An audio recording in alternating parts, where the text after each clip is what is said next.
It was around 11:30 p.m. The streets outside were slowly becoming empty, but there was one place in the entire city that never truly slept: HillSide Royal Hotel. From the outside, the hotel looked grand, modern, clean, but the inside carried something else, something no one talked about, something no one dared to understand. My name is Imran, and this was my first night shift at the hotel. I thought it would be an easy job, quiet, calm, nothing special, but that night, that very first shift, became the night I can never forget. I was standing at the reception, scrolling on my phone, when suddenly, ding, the elevator doors slid open, and a man stepped out. Tall, messy hair, dirty clothes, and a completely blank expression, as if his soul was missing. He walked straight toward the reception desk and dropped a room key in front of me. "Room 607, he said in a flat, cold voice. I asked politely, "Sir, are you checking out?" He didn't answer immediately. He just stared at me with lifeless eyes and whispered, "If you hear anything coming from upstairs, don't go, not even if someone calls your name." Then he walked out of the hotel without looking back. I froze for a moment. His voice felt wrong, like it wasn't meant for human ears. Out of curiosity, I checked the hotel logbook. Room 607, it had been empty for 3 years. -12:15 a.m. The wind outside was getting stronger. Night shift is usually boring, but that kind of silence, it makes every small sound feel dangerous. I was watching the CCTV screens when suddenly camera 11 started flickering. Camera 11 showed the 6th floor corridor. The lights were blinking rapidly, and then someone appeared, a woman standing at the far end of the corridor. Long black hair, white dress, head tilted down. She wasn't moving, not even breathing. My heart started beating fast. I zoomed in. Her face was completely hidden under her hair. I called security immediately. "Farouk, go check the 6th floor corridor." Farouk went up. He was visible on the CCTV feed. He walked down the hallway, looked left, right, but the woman was gone. I whispered to myself, but she was just there. Farouk laughed through the walkie-talkie, "Sir, maybe you're sleepy. Nothing here." I tried to believe him. But then camera 14 turned on. This camera was outside the old storage room, and there she was again. The same woman standing still, but this time her head slowly started rising. Up, up, up, and when her face fully appeared, my heart dropped.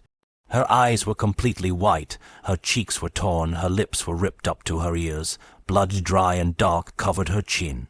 I couldn't breathe, I couldn't look away. I shouted through the walkie-talkie, "Farouk, go to the storage room area right now." Before he could answer, Farouk screamed, "Ah, Imran, come up, now."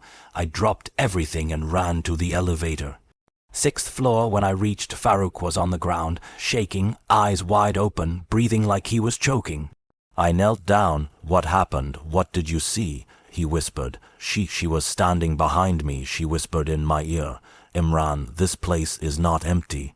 I tried to help him stand, but he pushed my hand away and said, "Don't go to room 607. Whatever happens, don't go there." Just then the corridor lights flickered violently. Blink, blink, blink, and then someone ran across the hallway at unbelievable speed. A shadow, long hair.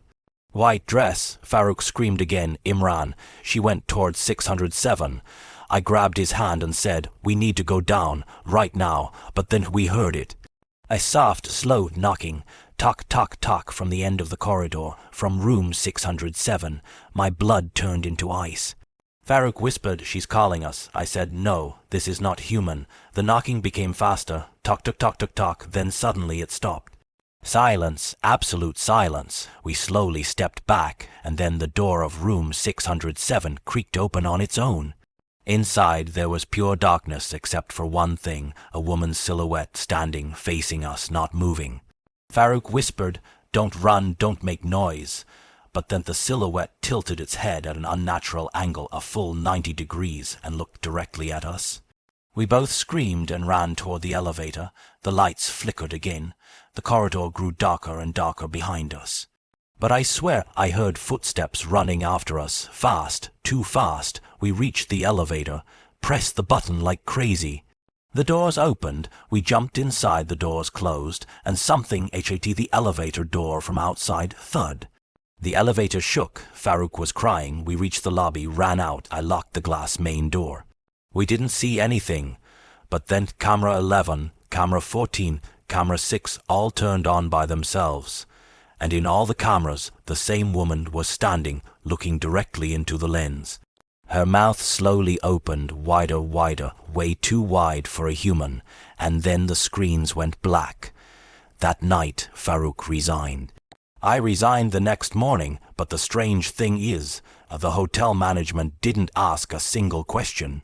As if they already knew, as if this wasn't the first time, and even now, sometimes late at night, when everything becomes quiet, I hear a whisper in my ear, "Room 607 is waiting."